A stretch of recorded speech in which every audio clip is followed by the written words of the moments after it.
Shades of Clarity channel. Welcome back again, clowns.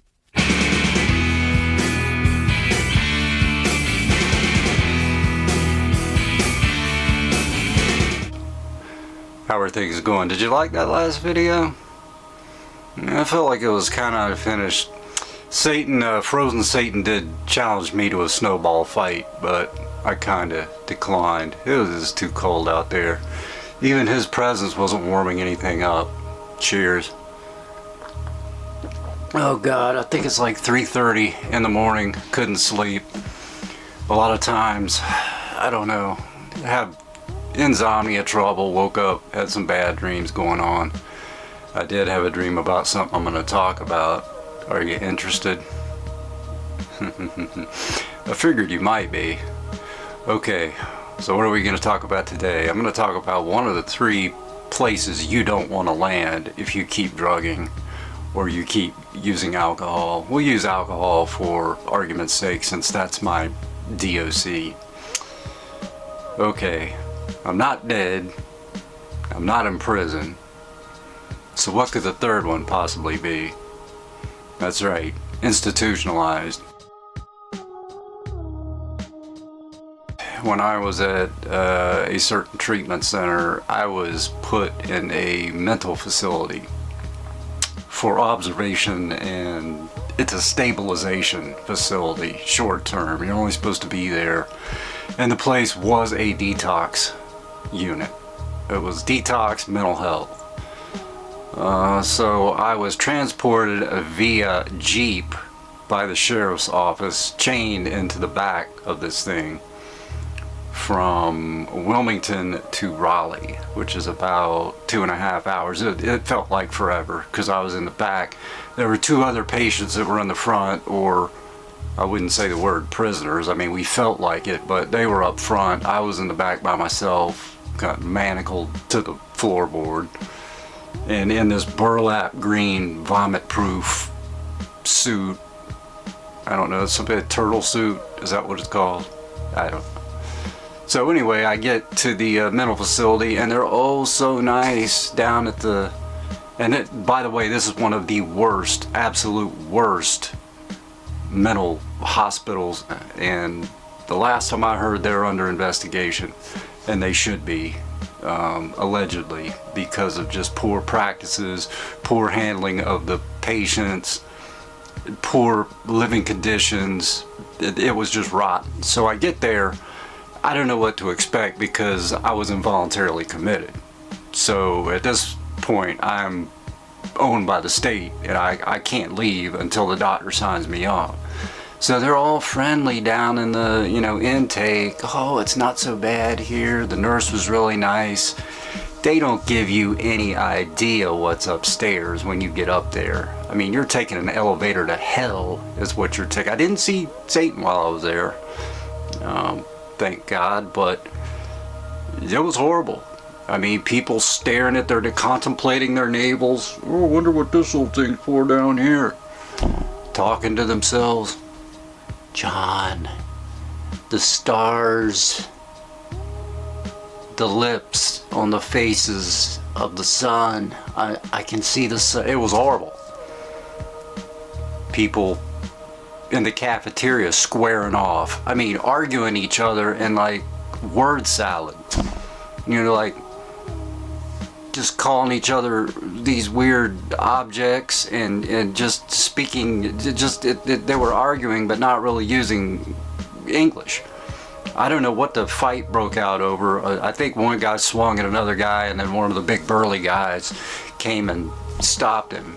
And if you don't stop it with the alcohol, you're gonna end up in one of 3 places. You know what they are. I've already covered them, but I'm covering one now that was very unpleasant. And I had started a detox at the previous facility and went into alcoholic hallucinosis. Didn't know where I was really. I was totally paranoid. I thought I was in a simulation, and there was a half-assed self-harm attempt, and I made a mistake of telling one of the counselors, and then they sent me over to the hospital where I was analyzed by the psychiatrist Now, I thought I was going back to the treatment center. I didn't know how serious this is when you use the S word. They do keep you medicated, so I finished the detox there. They gave PRN Ativan. I mean, they gave it out like candy. It's like if you wanted it, you got it. And I wanted it. Believe me, just to make it through this living hell. There was one other guy that had been in the same situation. He had made an attempt, and the rope broke, and he was in a barn loft and fell in down below and was injured, but they put him in there, and he had been in there before for some other reason. He was telling me, whatever you do, man, if you want to get out of here, they're going to ask you 2 questions when you go in there and see the doctor. And by the way, you only saw the doctor for 5 damn minutes. That was it. They only ask you 2 questions. You know, do you feel like harming yourself, or do you feel like harming others? No. Every single time I had to do that, like every other day, to see the doctor.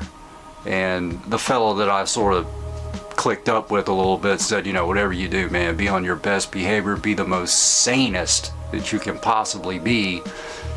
That's kind of hard for me. I'm got a loose nut anyway, but nah, I'm just kidding.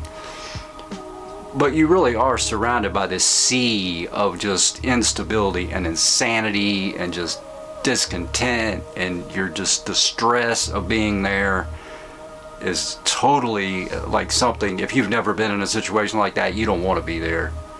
I mean, fortunately it's short term. You know, you're not dead and you're not locked up for God knows how long, and you know that it's a short term stabilization facility, so you're going to be gone. I think I was there 7 days and then got a discharge date, and I could not have gotten out of there fast enough. You know, it was like somebody had lit a fire under my ass. Like the day that I was discharged, I didn't even look in the rearview mirror. I didn't even want to see where I just came from. It was that bad. The food was just dog meat, horse meat. It was meat of some kind. I don't know where they got it. It was really soft, so they probably got it cast off from a nursing home or something. But it was about the worst, blandest, just most awful, greasy, cholesterol-laden, salty garbage I've ever eaten in my life. And a couple of days into it, I just quit eating. You know, I lose a couple of pounds, whatever, I'll gain it when I get out. But, you know, if you keep up with this drinking, bad things will happen, guaranteed. You do not want to go. And they don't treat you. They just look at you. Maybe prescribe something, I don't know. You know, like I said, the PRN, Ativan, they'll give you that. But for these other poor bastards that were in there, some of them would come off the street. What do? You just look at them. They just land there, you know. And fortunately, it's not like a higher, you know, state hospital, you know, where they may have to have a hearing for you to be released. It wasn't anything like that. But it knowing that you are stuck there by law, a magistrate has signed for you to be involuntarily committed to this place, is a nightmare. It's horrible. And people, I'm telling you, my friends here, quit the drinking, quit the drugging, quit all that, so you don't have to experience what I did, because I about went crazy inside of a mental hospital, and that would not have been good. It was one flew over the cuckoo's nest. It was one shades flying over a goddamn loony bin. It sucked. I don't wish it on my worst enemy. I'm glad it's over. It's hard to forget. But with that, I did it again. Check out some of my other videos floating around here. I'm getting tired of doing this. Not this, but making these stupid ass mistakes. Stay tuned. Come back. See you people later.